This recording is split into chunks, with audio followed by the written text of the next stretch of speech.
Hello friends, welcome to the Success Kendra. Friends, जैसे आप सभी लोग जानते हैं कि हम लोग ज्ञान बिंदु का जो नया करंट अफेयर्स का वार्षिक अंक बुक आया हुआ है, जिसमें 40 सेट्स दिए गए हैं, यानी कि सेट वाइज इसमें करंट अफेयर्स के प्रश्न दिए गए हैं। और हम लोग 5-5 सेट करके इस पूरी बुक को, यानी कि सभी 40 सेट को कंप्लीट कर रहे हैं। और ऑलरेडी मैंने आपको सेट नंबर 30 तक कंप्लीट करा दिया था। आज इस सेशन में हम लोग सेट नंबर 31 से लेकर के 35 तक को डिस्कस करेंगे। एक वीडियो और रह जाएगा 36 से लेकर के 40 तक, तो कल मैं आपको कवर करवा दूंगा। देखिए, बिहार दरोगा एग्ज़ाम के लिए बड़ा ही महत्वपूर्ण है यह। साथ ही साथ बीपीएससी टीचर भर्ती 2.0 का जो एग्ज़ाम बचा हुआ है उनके लिए, बिहार सिविल कोर्ट परीक्षा और बिहार एसएससी इंटर एग्ज़ाम के लिए बड़ा ही महत्वपूर्ण है। चलिए सेशन शुरू करते हैं। एक बार सभी लोग प्लीज़ फ्रेंड्स सेशन को लाइक कर देंगे, और जब सेशन समाप्त हो जाएगा तो इसे कम से कम एक ग्रुप में अवश्य ही शेयर कर दीजिएगा। देखिए फ्रेंड्स, जैसे मैंने आपको बताया कि इस सेशन में हम लोग ज्ञान बिंदु का जो नया करंट अफेयर्स का वार्षिक अंक बुक आया हुआ है, जिसमें टोटल 40 सेट्स दिए गए हैं, यानी कि सेट वाइज इसमें करंट अफेयर्स के प्रश्न दिए गए हैं, उनको मैं आपको कवर करवा रहा हूं। और देखिए, ऑलरेडी 5-5 सेट करके मैंने सेट नंबर 30 तक को आपको कंप्लीट करा दिया है। आज इस सेशन में हम लोग सेट नंबर 31 से लेकर के 35 तक को कवर करेंगे, और एक वीडियो और रह जाएगा, कल मैं आपको दे दूंगा 36 से लेकर के 40 तक मैं आपको कल कवर करवा दूंगा। इस प्रकार से हमारा यह पूरी बुक जो है कंप्लीट हो गया। बिहार दरोगा एग्ज़ाम के लिए बड़ा ही महत्वपूर्ण यह बुक है। साथ ही साथ बिहार एसएससी इंटर लेवल का जो एग्ज़ाम होगा उसके लिए महत्वपूर्ण है। बिहार सिविल कोर्ट के लिए भी बड़ा ही महत्वपूर्ण है। और एक एक शब्द मैंने वैसे ही रखा है जिस प्रकार से इस बुक में एक एक शब्द दिया गया है, इसी प्रकार से बुक में दिया गया है current affairs model practice set, और यह 31 है। पहला प्रश्न पढ़ेंगे कि निम्नलिखित में से किस वर्ष तक मंगलयान 2 का लॉन्च अपेक्षित है। बड़ा ही महत्वपूर्ण प्रश्न है। और देखिए, अगर आप आंसर जानते हैं तो आंसर कमेंट में करके बताते चलेंगे। इससे क्या होगा कि आपका रिवीजन होते चलेगा, ठीक है ना। अब यहाँ पर ध्यान दीजिएगा, मंगलयान 2 की जो अपेक्षित लॉन्च ईयर है यह 2024 जो है निश्चित किया गया है। उसके बाद अगर हम बात करें गगनयान 1 का, तो गगनयान 1 जो है यह मानव रहित अंतरिक्ष यान उड़ान परीक्षण है 2024, इसका भी अपेक्षित लॉन्च ईयर है। गगनयान 2 का 2023-24 है, गगनयान 3 का 24 है, ठीक है। तीनों गगनयान का याद रखिएगा। शुक्रयान 1 जो है इसका दिसंबर 2024 है, ठीक है, तो ध्यान रखेंगे। और देखिए, अभी हाल ही में चंद्रयान 3 को लॉन्च किया गया है। चंद्रयान 3 का लॉन्च डेट याद रखेंगे 14 जुलाई 2023, बड़ा ही महत्वपूर्ण यह डेट है। और आदित्य L1 जो भारत का सौर मिशन है उसको 2 सितंबर 2023 को लॉन्च किया गया। तो साथ साथ आप यह भी याद रखते चलिएगा, ठीक है ना। तो राइट आंसर ऑप्शन नंबर इसका बी हो जाएगा। अच्छा, ये मंगलयान 2 है। मंगलयान 1 जो था भारत का पहला मंगल अभियान था, मंगल मिशन था, और उसको 5 नवंबर 2013 को लॉन्च किया गया था। चलिए दूसरा प्रश्न करेंगे कि निम्नलिखित में से किस देश में 23वां फीफा फुटबॉल विश्व कप का आयोजन किया जाएगा। बताएंगे इसका करेक्ट आंसर क्या हो जाएगा। तो 23वां फीफा फुटबॉल विश्व कप का आयोजन जो है ये यूएसए, मैक्सिको और कनाडा तीनों देशों में किया जाएगा। तो ऑप्शन नंबर यहाँ पर डी हो जाएगा। अमेरिका, मैक्सिको और कनाडा तीनों कंट्रीज़ में किया जाएगा। 22वां जो हुआ था ये कहाँ पर हुआ था, तो कतर में किया गया था, और उसमें विजेता अर्जेंटीना टीम रही थी। तीसरा प्रश्न है कि निम्नलिखित में से किस केंद्रीय मंत्रालय द्वारा नया सवेरा योजना चलाया जा रहा है। बताएंगे राइट आंसर क्या होगा। तो देखिए, नया सवेरा योजना जो है यह अल्पसंख्यक मंत्रालय के द्वारा चलाया जा रहा है, और इस योजना के तहत अल्पसंख्यक छात्रों को प्रतियोगी परीक्षाओं के लिए विशेष कोचिंग के माध्यम से सहायता प्रदान किया जाएगा। तो करेक्ट आंसर यहाँ पर देखिए अल्पसंख्यक मंत्रालय हो जाएगा, ठीक है। अच्छा, एक मिष्टी योजना है। मिष्टी योजना किसके द्वारा चलाया जा रहा है मिष्टी योजना को, तो मिष्टी योजना को याद रखेंगे पर्यावरण, वन एवं जलवायु परिवर्तन के द्वारा चलाया जा रहा है। समर्थ योजना है उसको कपड़ा मंत्रालय के द्वारा चलाया जा रहा है। युवा 2.0 योजना है, युवा 2.0 यह शिक्षा मंत्रालय के द्वारा चलाया जा रहा है। तो ये सब आप फ्रेंड्स ध्यान रखिएगा। चलिए उसके बाद नेक्स्ट क्वेश्चन है कि एक रिपोर्ट के अनुसार विश्व के शीर्ष 50 महानतम स्थानों में भारत के कौन से 2 स्थान को शामिल किया गया है। तो देखिए, ये 2 स्थान जो है ये लद्दाख और मयूरभंज है। मयूरभंज उड़ीसा में पड़ता है।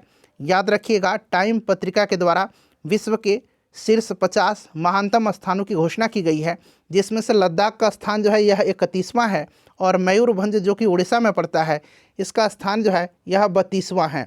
इस प्रकार से राइट आंसर इसका 1 और 4 हो जाएगा। तो यहाँ पर देखेंगे तो 1 और 4 यानी कि लद्दाख और मयूरभंज यहाँ पर दिया भी गया है, ठीक है ना। चलिए उसके बाद नेक्स्ट क्वेश्चन है कि निम्नलिखित में से किस वर्ष तक भारत सरकार ने सिकल सेल एनीमिया के उन्मूलन का लक्ष्य रखा है। सिकल सेल एनीमिया एक आनुवांशिक रोग है, ध्यान रखेंगे, और वर्ष 2047 तक भारत सरकार ने सिकल सेल एनीमिया के उन्मूलन का लक्ष्य जो है यह वार्षिक बजट 2023-24 के माध्यम से रखा है। 2047 यहाँ पर इसका राइट आंसर हो जाएगा। चलिए उसके बाद क्वेश्चन नंबर हमारा 6 है फ्रेंड्स, थोड़ा सा जल्दी में मैं कवर करूंगा और आपको बता दूं कि बिहार दरोगा के लिए मैंने कल इम्पॉर्टेंट क्वेश्चन कराया हुआ है, ठीक है, उसको एक बार जरूर देखिएगा। गेस क्वेश्चन का मैंने नाम दिया है, करंट अफेयर्स है, उसमें ज्योग्राफी के, पॉलिटिक यानी कि सभी सब्जेक्ट के प्रश्न उसमें हैं, तो एक बार देख लीजिएगा। आज भी 100 क्वेश्चन का एक सेट मैं आपको शाम तक करवाऊंगा, जो इंपॉर्टेंट क्वेश्चन है आप जरूर लगा के जाइएगा। निम्नलिखित में से किस राज्य में वांगला महोत्सव का आयोजन किया जाता है। अब नाम पर मत जाइएगा, वांगला ऐसा नहीं कि आप पश्चिम बंगाल लगा दीजिए। वांगला का आयोजन जो होता है ये मेघालय में किया जाता है, मेघालय में किया जाता है, ठीक है ना, याद रखेंगे मेघालय राइट आंसर हो जाएगा। क्लियर। हॉर्नबिल महोत्सव नागालैंड में मनाया जाता है, और एक है तोरगया महोत्सव, यहाँ मैं लिखता हूँ तोरगया महोत्सव, ये कहाँ मनाया जाता है, तोरगया महोत्सव जो है तोरगया या अरुणाचल प्रदेश में मनाया जाता है। मेघालय इसका राइट आंसर हो जाएगा। चलिए उसके बाद देखिए, निम्नलिखित में से किसे 22वें विधि आयोग के अध्यक्ष के रूप में नियुक्त किया गया। बहुत सारे प्रश्न पिछले सेट से रिपीट भी किया गया है, तो चिंता मत करिएगा, रिवीजन हो रहा है आपका, निश्चिंत रहिए, ज़्यादातर नए प्रश्न हैं, ठीक है ना। चलिए तो राइट आंसर 22वें विधि आयोग के अध्यक्ष के रूप में ऋतुराज अवस्थी को जो है नियुक्त किया गया, option number D right answer हो जाएगा। राष्ट्रीय महिला आयोग के अध्यक्ष रेखा शर्मा हैं, याद रखिएगा। DRDO के अध्यक्ष समीर वी कामत हैं, इसरो के S सोमनाथ हैं, ठीक है, ये सब आपको याद रखना है। चलिए उसके बाद नेक्स्ट क्वेश्चन हमारा कि निम्नलिखित में से किस संगठन के द्वारा ग्लोबल जेंडर गैप इंडेक्स जारी किया जाता है। ग्लोबल जेंडर गैप इंडेक्स जो है यह जारी किया जाता है वर्ल्ड इकोनॉमिक फोरम के द्वारा, ठीक है ना, और भारत का स्थान इसमें इस साल 127वां है, इसे भी आप ध्यान रखिएगा। अच्छा, विश्व प्रेस स्वतंत्रता सूचकांक रिपोर्टर्स विदाउट बॉर्डर के द्वारा जारी किया जाता है, ये आप ध्यान रखिएगा, ठीक है। चलिए उसके बाद नेक्स्ट क्वेश्चन कर लेंगे। अगला प्रश्न है हमारा क्वेश्चन नंबर 9 है कि वन स्थिति रिपोर्ट 2021 के अनुसार किस राज्य में मैनग्रोव वन क्षेत्रों की सर्वाधिक वृद्धि दर्ज की गई है। तो कहाँ पर की गई है, तो फ्रेंड्स याद रखेंगे ये उड़ीसा में की गई है। सर्वाधिक वृद्धि दर जो है मैनग्रोव में उड़ीसा में की गई, लेकिन सबसे ज़्यादा मैनग्रोव वन जो है ये पश्चिम बंगाल में है, इस चीज़ को आप ध्यान रखिएगा, ठीक है ना। चलिए उसके बाद नेक्स्ट क्वेश्चन है हमारा कि अप्रैल 2023 में जारी फोर्ब्स अरबपति सूची में मुकेश अंबानी को विश्व में कौन सा स्थान मिला है। तो देखिए मुकेश अंबानी जी को 9वां स्थान प्राप्त हुआ है, ऑप्शन नंबर यहाँ पर देखेंगे तो ए राइट आंसर हो जाएगा, ठीक है, 9वां स्थान इनको प्राप्त हुआ है। चलिए उसके बाद नेक्स्ट क्वेश्चन है क्वेश्चन नंबर 11 की हाल ही में रमन मैग्सेसे पुरस्कार 2023 भारतीय विजेता आर रवि कन्नन, इनको रमन मैग्सेसे अवार्ड दिया गया है, ध्यान रखेंगे ये किस क्षेत्र से संबंधित हैं। तो फ्रेंड्स इनका संबंध जो है, इनका संबंध चिकित्सा से है, ठीक है ना। आर रवि कन्नन असम के कछार कैंसर अस्पताल और अनुसंधान केंद्र के निर्देशक हैं, याद रखिएगा। और रमन मैग्सेसे पुरस्कार जो है यह 4 लोगों को दिया गया है, एक आर रवि कन्नन भारत के हैं, और एक कोरबी रक्षंद बांग्लादेश के हैं, मरियम कोरोनेल फेरर ये फिलीपींस के हैं, और यूजेनियो लेमोस ये तिमोर लेस्ते के हैं। याद रखिएगा रमन मैग्सेसे पुरस्कार की स्थापना जो है, एस्टेब्लिशमेंट जो हुआ था 1957 में, 1957 में हुआ था, और इसे एशिया का नोबेल पुरस्कार भी कहा जाता है, ठीक है, ध्यान रखिएगा। आचार्य विनोबा भावे पहले भारतीय थे जिन्हें रमन मैग्सेसे पुरस्कार 1958 में मिला था। चलिए अगला प्रश्न कर लेंगे। क्वेश्चन नंबर 12 है कि 68वां फिल्म फेयर अवार्ड 2023 में किस अभिनेता को सर्वश्रेष्ठ अभिनेता का अवार्ड मिला है। तो देखिए 68वां फिल्म फेयर अवार्ड की बात करते हैं तो सर्वश्रेष्ठ फिल्म की बात करें तो गंगूबाई काठियावाड़ी को दिया गया है। सर्वश्रेष्ठ अभिनेता जो है राजकुमार राव को दिया गया है, ठीक है, तो राजकुमार राव राइट आंसर हो जाएगा। सर्वश्रेष्ठ अभिनेत्री आलिया भट्ट को दिया गया है, और सर्वश्रेष्ठ निर्देशक यानी कि डायरेक्टर का अवार्ड संजय लीला भंसाली जी को दिया गया है। चलिए उसके बाद देखिएगा कि जुलाई 2023 में भारत सरकार द्वारा निम्नलिखित में से किस प्रकार के चावल के निर्यात पर प्रतिबंध लगा दिया गया है। फ्रेंड्स देखिए 2008 से लेकर के अब तक बिहार दरोगा में जितने भी प्रश्न कराए गए हैं, पूछे गए हैं, उनको मैंने सब्जेक्ट वाइज अलग अलग वीडियो में कवर कराया हुआ है। हिस्ट्री का अलग, पॉलिटी का अलग, ज्योग्राफी का अलग, साइंस का अलग, तो उसको एक बार देख लीजिए, 2-3 दिन बचा हुआ है, आपका रिविजन हो जाएगा। राइट आंसर इसका हो जाएगा गैर बासमती चावल, ठीक है ना, option number B right answer हो जाएगा। ये भारत सरकार ने देश के अंदर चावल की कीमतों पर नियंत्रण के लिए ऐसा किया हुआ है। निम्नलिखित में से बिहार के किस व्यक्ति को वर्ष 2023 का पद्मश्री पुरस्कार नहीं दिया गया है? तो देखिए 2023 की बात करें तो 2023 में 3 लोगों को दिया गया है। कौन कौन से हैं ये? तो एक आनंद कुमार हैं, एक सुभद्रा देवी है। सुभद्रा देवी को कला के क्षेत्र में दिया गया है, आनंद कुमार को साहित्य एवं शिक्षा के क्षेत्र में दिया गया है, और कपिल देव प्रसाद को भी कला के क्षेत्र में दिया गया है। तो ये 3 लोगों को दिया गया है। आचार्य चंदना जी को 2023 में नहीं, इनको 2022 में दिया गया था। तो ऑप्शन नंबर यहाँ पर देखेंगे तो ए राइट आंसर हो जाएगा। ठीक है, चलिए उसके बाद नेक्स्ट क्वेश्चन करेंगे। निम्नलिखित में से किस राज्य द्वारा शक्ति स्मार्ट कार्ड योजना की शुरुआत की गई? तो देखिए शक्ति स्मार्ट कार्ड योजना की शुरुआत जो है यह कर्नाटक राज्य सरकार के द्वारा किया गया है, और इस योजना के तहत महिलाओं को बसों में मुफ्त यात्रा का लाभ उठाने के लिए स्मार्ट कार्ड प्रदान करना है। तो कर्नाटक यहाँ पर दिखा, option number A right answer हो जाएगा। ठीक है, चलिए नेक्स्ट क्वेश्चन है हमारा क्वेश्चन नंबर 16 की निम्नलिखित में से कहाँ पर भारत में बच्चों के लिए पहला कैंसर अस्पताल बनेगा? तो चूंकि ये अपना बिहार पटना में बनेगा इसलिए इम्पोर्टेंट है, इसे आप ध्यान रखिएगा। ठीक है ना, चलिए उसके बाद अगला प्रश्न है हमारा क्वेश्चन नंबर 17 की निम्नलिखित में से कौन विंबलडन 2023 में, यहाँ में बना लीजिएगा, पुरुष एकल वर्ग के विजेता हैं? तो देखिए विंबलडन की बात करते हैं तो पुरुष एकल का विजेता जो है ये कार्लोस अल्कराज हैं, और ये कहाँ के हैं? तो स्पेन के हैं कार्लोस अल्कराज, देश याद रखिएगा। और उप विजेता नोवाक जोकोविच हैं। महिला एकल की विजेता मार्केटा वोंड्रोसोवा है जो कि चेक गणराज्य की हैं। क्लियर, चलिए अगला प्रश्न है कि भारत सरकार बाजरा की फसल पर 2023-24 के लिए न्यूनतम समर्थन मूल्य में प्रति क्विंटल कितने रुपये की वृद्धि किया है? तो प्रति क्विंटल जो है 150 रुपये का जो है न्यूनतम समर्थन मूल्य में वृद्धि किया हुआ है। तो राइट आंसर यहाँ पर देखेंगे तो 150 रुपये, option number A right answer इसका हो जाएगा। चलिए अगला प्रश्न है हमारा, देखिए अब अगला सेट आ गया current affairs model practice set 32। पहला प्रश्न है कि हाल ही में नीति आयोग द्वारा जारी एक रिपोर्ट के अनुसार भारत के किस जिला का कुल वस्तु के निर्यात में हिस्सेदारी सर्वाधिक है? तो सर्वाधिक जो है फ्रेंड्स ये किस जिला का है? तो यह जिला जो है यह गुजरात का जामनगर जिला है। ठीक है, गुजरात का जामनगर जिला है, ध्यान रखेंगे, ऑप्शन नंबर ए यहाँ पर राइट आंसर हो जाएगा। नेक्स्ट है कि वर्ष 2022 में हिंदी भाषा का साहित्य अकादमी पुरस्कार किसे दिया गया है? देखिए हिंदी भाषा का जो है ये दिया गया है बद्री नारायण को, इनकी कविता संग्रह तुमड़ी के शब्द के लिए। ठीक है ना, तुमड़ी के शब्द के लिए, ऑप्शन डी राइट आंसर हो जाएगा। मैथिली का अजीत आज़ाद को दिया गया है पेन ड्राइव में पृथ्वी के लिए। अंग्रेजी का अनुराधा रॉय को दिया गया है all the life we never lived के लिए। उर्दू का अनीस अशफाक को दिया गया है ख्वाब शराब के लिए। ठीक है, तो ये ध्यान रखिएगा। चलिए अगला प्रश्न है हमारा कि निम्नलिखित में से किस प्रक्षेपण यान के द्वारा DSSAR मिशन को इसरो द्वारा प्रक्षेपित किया गया है? देखिए ये DSSAR मिशन जो है यह सिंगापुर का है। ठीक है ना, सिंगापुर का यह उपग्रह है, और PSLV C56 के जरिए जो है इसको लॉन्च किया गया है। ठीक है, याद रखिएगा आदित्य L1 मिशन 2 सितंबर को लॉन्च किया गया था, चंद्रयान 3 को 14 जुलाई को लॉन्च किया गया था, DSSR मिशन को 30 जुलाई को लॉन्च किया गया था। ये जो मिशन है इसको 30 जुलाई के दिन लॉन्च किया गया था, ये भी आप ध्यान रखिएगा। ठीक है, चलिए नेक्स्ट क्वेश्चन है हमारा कि हाल ही में चर्चा में रहने वाला NIA के महानिदेशक कौन है? NIA के महानिदेशक यानी कि राष्ट्रीय जांच एजेंसी की बात की जा रही है, दिनकर गुप्ता है, नेशनल इन्वेस्टिगेशन एजेंसी। ठीक है ना, दिनकर गुप्ता यहाँ पर राइट आंसर हो जाएगा। चलिए उसके बाद नेक्स्ट क्वेश्चन है कि निम्नलिखित में से किसको नेपाल के नए राष्ट्रपति के रूप में चुना गया है? नेपाल के नए राष्ट्रपति चुने गए हैं रामचंद्र पौडेल। ठीक है ना, और नए प्रधानमंत्री पुष्पकमल दहल प्रचंड हैं, ये आपको भी पता होगा। ठीक है, चलिए और तुर्की के रिसेप तैयब एर्दोगन हैं, अभी फिर से चुनाव हुआ था तो वे जीते हैं। बांग्लादेश के मोहम्मद शहाबुद्दीन चप्पू हैं, याद रखिएगा। ठीक है, ब्राज़ील के लूला डी सिल्वा हैं, ये भी आपको याद रखना है। ठीक है, चलिए उसके बाद नेक्स्ट क्वेश्चन है हमारा कि वर्ष 2023 में विश्व स्वास्थ्य दिवस का थीम क्या है? प्रत्येक वर्ष जो है 7 अप्रैल के दिन विश्व स्वास्थ्य दिवस मनाया जाता है, क्योंकि 7 अप्रैल 1948 को ही विश्व स्वास्थ्य संगठन की स्थापना हुई थी। ठीक है, और 2023 का इसका विषय है, थीम है हेल्थ फॉर ऑल, जो कि ऑप्शन नंबर डी में दिया गया है। नेक्स्ट क्वेश्चन है हमारा कि निम्नलिखित में से किस राज्य में पूर्वोत्तर कृषि कुंभ 2023 का आयोजन किया गया? फ्रेंड्स एक बार सेशन को ज़रूर लाइक कर दीजिएगा। तो देखिए फ्रेंड्स ये मेघालय में किया गया है, मेघालय इसका राइट आंसर हो जाएगा, ऑप्शन नंबर बी। ठीक है ना, मेघालय में किया गया है। क्लियर, 17वां प्रवासी भारतीय दिवस कहाँ पर? इंदौर में हुआ था, मध्य प्रदेश में। ठीक है, 108वां भारतीय विज्ञान कांग्रेस ये नागपुर में आयोजित किया गया था। 26वें राष्ट्रीय युवा महोत्सव हुबली कर्नाटक में आयोजित किया गया था।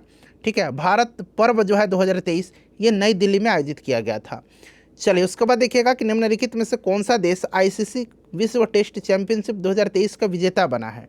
तो ये ऑस्ट्रेलिया बना है और इसमें उप विजेता अपना प्यारा भारत रहा था। Player of the match Travis head थे ऑस्ट्रेलिया के, ठीक है। और Travis head player of the match जो विश्व कप हुआ था जिसमें भारत हार गया था उसमें भी रहे थे। और टूर्नामेंट रहे थे player of the tournament Virat Kohli world cup में। चलिए उसके बाद नेक्स्ट क्वेश्चन है हमारा कि किस केंद्रीय मंत्रालय के द्वारा हर घर ध्यान अभियान की शुरुआत की गई है। हर घर ध्यान अभियान जो है आज़ादी के अमृत महोत्सव के तहत संस्कृति मंत्रालय के द्वारा लोगों में योगा और मेडिटेशन की तरफ ध्यान केंद्रित करने के लिए इस अभियान की शुरुआत किया गया है, संस्कृति मंत्रालय। चलिए उसके बाद देखिए निम्नलिखित में से कौन Nalanda until we meet again पुस्तक के लेखक हैं। तो देखिए इस पुस्तक को लिखा है किसने, तो इस पुस्तक को लिखा है किसने, तो ऑप्शन सी गौतम बोरा ने लिखा है, ठीक है ना, गौतम बोरा। और इस पुस्तक का विमोचन प्रसिद्ध लेखक रस्किन बॉन्ड ने किया, ठीक है ना, याद रखिएगा। चलिए उसके बाद नेक्स्ट क्वेश्चन है हमारा, और अम्बेडकर ए लाइफ, अम्बेडकर ए लाइफ के लेखक शशि थरूर हैं, याद रखिएगा, इंपॉर्टेंट है अम्बेडकर ए लाइफ, ठीक है ना, अम्बेडकर ए लाइफ याद रखिएगा। चलो उसके बाद देखिएगा कि भारत के किस शहर में विश्व का सबसे बड़ा कार्यालय भवन बना है। तो सबसे बड़ा कार्यालय भवन जो है ये सूरत में बना है, ठीक है ना, सूरत राइट आंसर हो जाएगा। और इस भवन का नाम सूरत डायमंड बोर्स रखा गया है, सूरत डायमंड बोर्स रखा गया है, ठीक है। तो सूरत इसका राइट आंसर हो जाएगा। उसके बाद देखिए निम्नलिखित में से किस देश में हिंदुस्तान एरोनॉटिक्स लिमिटेड का क्षेत्रीय कार्यालय खोला गया है। तो ये मलेशिया में, मलेशिया के कुआलालंपुर में खोला गया, ठीक है, ध्यान रखेंगे मलेशिया यहाँ पर देखेंगे तो राइट आंसर हो जाएगा ऑप्शन नंबर ए। अगला प्रश्न हमारा कि भारत के किस शहर में मोटो जीपी 2023 का पहला बार आयोजन किया गया है। चूँकि पहला बार हुआ है इसलिए महत्वपूर्ण है, उत्तर प्रदेश में हुआ था, उत्तर प्रदेश के नोएडा में, ध्यान रखिएगा, ठीक है। और पहली बार मोटो ई रेस यूरोप के बाहर आयोजित की गई है, इस बात को भी आपको ध्यान रखना है, ठीक है। चलिए उसके बाद अगला प्रश्न है कि निम्नलिखित में से किस राज्य सरकार ने लोक मिलनी योजना की शुरुआत किया है। लोक मिलनी योजना का शुरुआत जो है यह किया है किसने, तो पंजाब सरकार ने। और इस योजना का मुख्य उद्देश्य जनसंपर्क बढ़ाना और राज्यों के लोगों की शिकायतों के निवारण के लिए मंच प्रदान करना है। तो पंजाब यहाँ पर करेक्ट आंसर हो जाएगा, ठीक है। चलिए नेक्स्ट क्वेश्चन है हमारा कि पहला संयुक्त राष्ट्र जल सम्मेलन 2023 में आयोजित किया गया था, ये कहाँ पर हुआ था।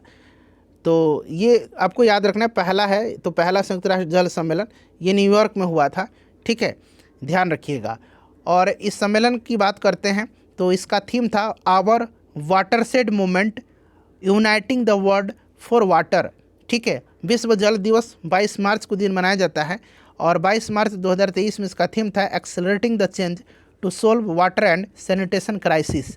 ये भी आप याद रखिएगा, पृथ्वी की सतह का लगभग 71% भाग जो है यह जल से आच्छादित है, इसे भी नोट डाउन कर लीजिए। चलिए उसके बाद देखिए निम्नलिखित में से किस व्यक्ति को प्रतिष्ठित लोकमान्य तिलक राष्ट्रीय पुरस्कार से सम्मानित किया गया है। तो यह प्रधानमंत्री नरेंद्र मोदी जी को जो है सम्मानित किया गया है, ध्यान रखिएगा, ठीक है फ्रेंड्स। चलिए नेक्स्ट क्वेश्चन है, देखिए अगला सेट आ गया, सेट नंबर 33, ठीक है ना। पहला प्रश्न है कि निम्नलिखित में से किस राज्य सरकार द्वारा नाइट नेविगेशन ऐप जारी किया गया है। तो नाइट नेविगेशन ऐप जो है ये असम सरकार के द्वारा जारी किया गया है। गुवाहाटी में ब्रह्मपुत्र नदी पर नौका सेवाओं के लिए भारत का पहला नाइट नेविगेशन सिस्टम को लॉन्च किया गया है। तो असम सरकार राइट आंसर हो जाएगा, ठीक है। चलिए और मुख्यमंत्री यहाँ के हेमंता बिस्वा शर्मा हैं, याद रखिएगा। चलिए भारत में औद्योगिक क्षेत्र की उपलब्धि को मापने के लिए निम्न में से कौन सी संस्था औद्योगिक उत्पादन के सूचकांक को जारी करती है।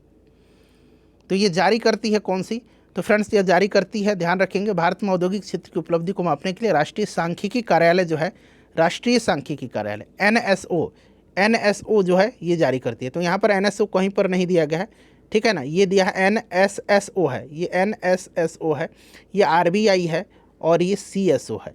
तो NSO जारी करता है कौन, राष्ट्रीय सांख्यिकी कार्यालय, ठीक है। तो इनमें से कोई नहीं इसका राइट आंसर हो जाएगा। चलिए पर्पल कैप विजेता मोहम्मद शमी ने इंडियन प्रीमियर लीग 2023 में कितने विकेट लिए थे।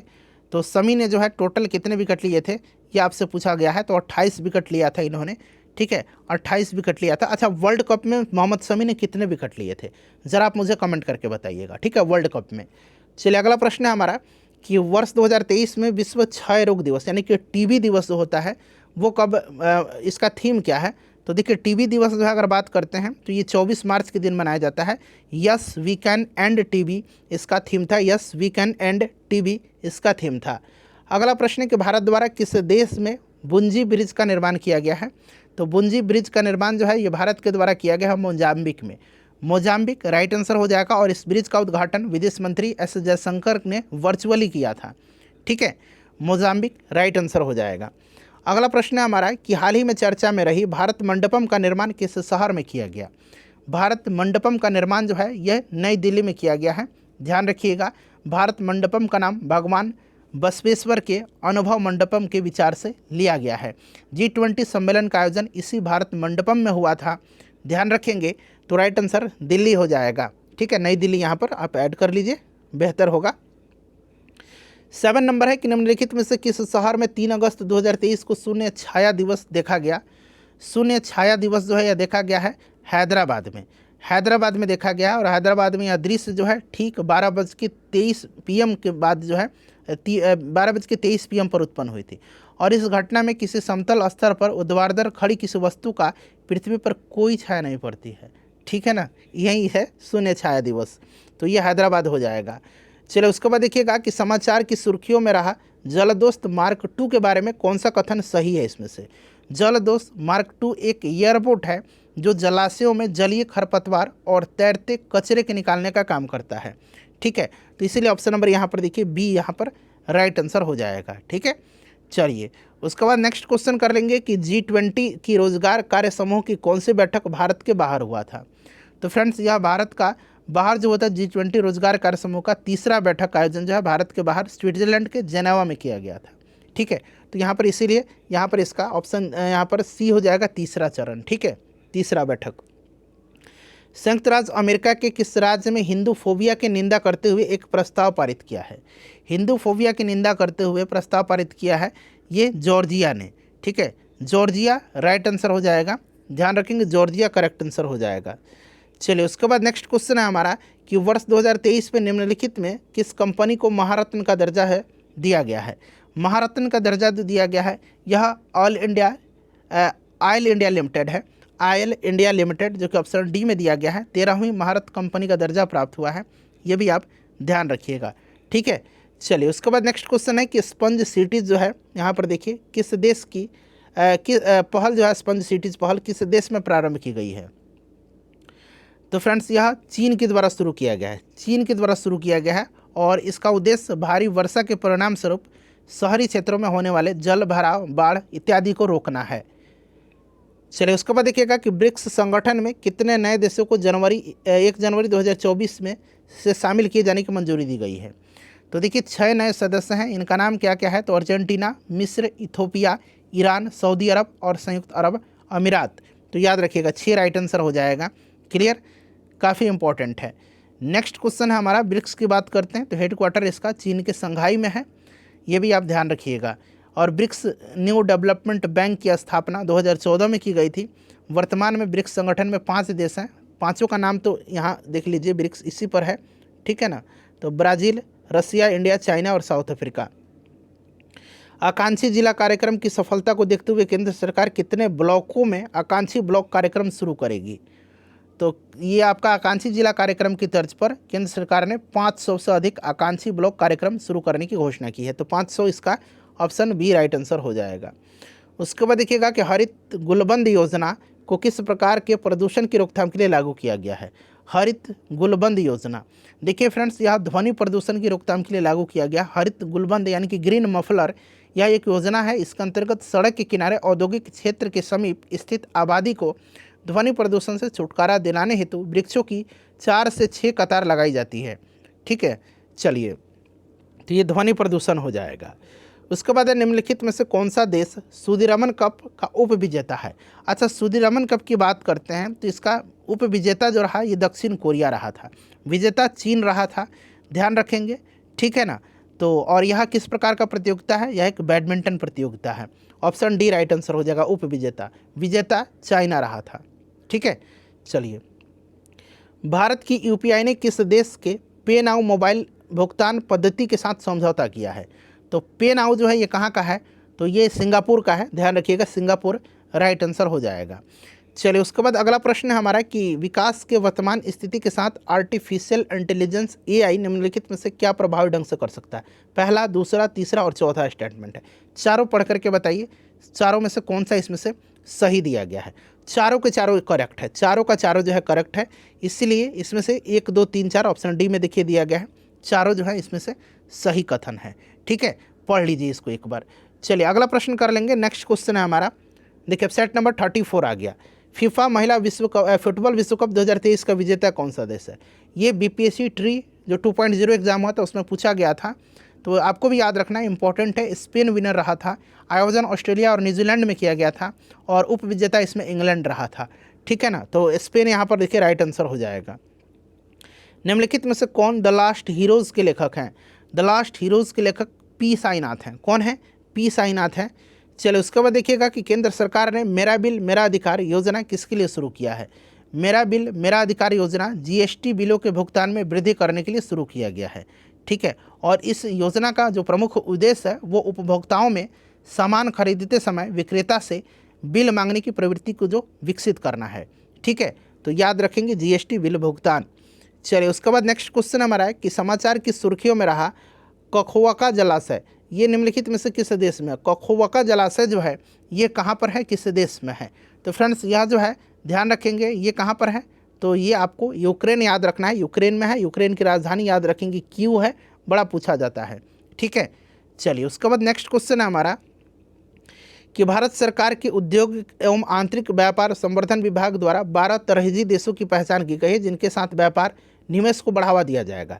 कौन सा देश इसमें शामिल नहीं है इन 12 देश में से। ठीक है, इन 12 तरजीही देश जो हैं इसमें से, तो देखिए फ्रेंड्स इसमें शामिल जो है इसमें ऑस्ट्रेलिया शामिल नहीं है, इसमें ऑस्ट्रेलिया शामिल नहीं है। बाकी मैं नाम बता रहा हूँ 12 कंट्री का, याद रखिएगा। एक यूएसए हो गया, ब्राज़ील हो गया दूसरा, तीसरा कनाडा, चौथा यूएई, पाँचवा सऊदी अरब, छठा ब्रिटेन, सातवां जर्मनी, आठवां स्वीडन, नौवां जापान, 10वां ताइवान, 11वां दक्षिण कोरिया और 12वां रसिया।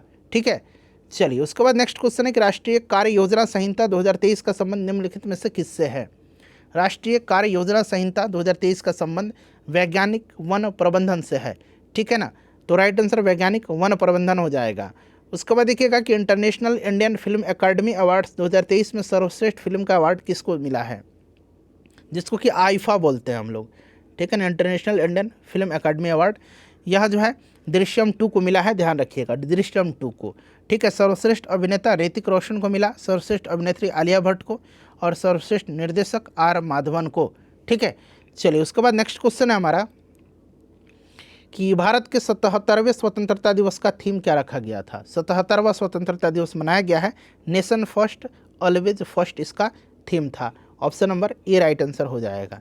ठीक है, चलिए उसके बाद देखिएगा कि केंद्रीय बजट 2023-24 के अनुसार निम्नलिखित में से किस मद पर भारत सरकार का रुपया सबसे ज़्यादा खर्च होता है, किस मद पर होता है, तो ये कौन सा मद है। तो फ्रेंड्स यह मद जो है सबसे ज़्यादा रुपया ब्याज अदायगी पर 20% खर्च होता है। ब्याज अदायगी पर सबसे ज़्यादा 20% खर्च होता है। प्रोजेक्ट कुबेर किस निकाय की एक परियोजना है। प्रोजेक्ट कुबेर जो है यह एसबीआई की है, स्टेट बैंक की है। ठीक है ना, भारतीय स्टेट बैंक की, ध्यान रखिएगा। चलिए अगला प्रश्न है हमारा कि भारत में हुए G20 शिखर सम्मेलन में भारत की ओर से मुख्य समन्वयक कौन था। मुख्य समन्वयक जो था ये हर्षवर्धन श्रृंगला थे, हर्षवर्धन श्रृंगला, ध्यान रखिएगा, इंपॉर्टेंट हैं। चलिए उसके बाद अगला प्रश्न है कि निम्नलिखित में से कौन से टीम रणजी ट्रॉफी 2022-23 की उपविजेता टीम रही है। रणजी ट्रॉफी क्रिकेट से संबंधित है और विजेता टीम इसमें जो है सौराष्ट्र रही है और उपविजेता बंगाल रही है। ठीक है, तो यहाँ पर देखिए बंगाल राइट आंसर इसका हो जाएगा। चलिए उसके बाद नेक्स्ट क्वेश्चन है हमारा कि निम्नलिखित में से कौन सा देश हाल ही में चर्चा में रही 5 आइज गठबंधन का सदस्य नहीं है। 5 आइज गठबंधन जो है इसमें सदस्य देश जो है कौन सा नहीं है। 5 आइज जो है एक खुफिया गठबंधन है और इसमें 5 देश हैं, America, United kingdom, Canada, New Zealand और ऑस्ट्रेलिया। ठीक है ना, इसमें जो है फ्रांस नहीं है। क्लियर ना। चलिए उसके बाद देखिए हाल ही में भारत में किस देश के साथ, भारत ने बना लीजिए यहाँ, भारत ने किस देश के साथ वर्ष 2028 तक कार्मिक प्रबंधन तथा लोक प्रशासन क्षेत्र में सहयोग बढ़ाने हेतु समझौता किया है।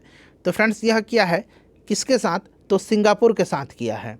नेक्स्ट क्वेश्चन के विश्व प्रवासी पक्षी दिवस जो है 2023 में यह कब मनाया गया है, तो 14 अक्टूबर के दिन मनाया गया। ठीक है, ध्यान रखिएगा। और यह दिवस वर्ष में 2 बार मनाया जाता है, एक मई महीना में और एक अक्टूबर महीना में। 13 मई के दिन जो है यह दिवस मनाया गया था। और अभी 2000 अगर हम बात करें 2023 में, तो फिर 14 अक्टूबर को मनाया गया। तो 23 मई और 14 अक्टूबर वर्ष में 2 बार मनाया जाता है, ध्यान रखेंगे।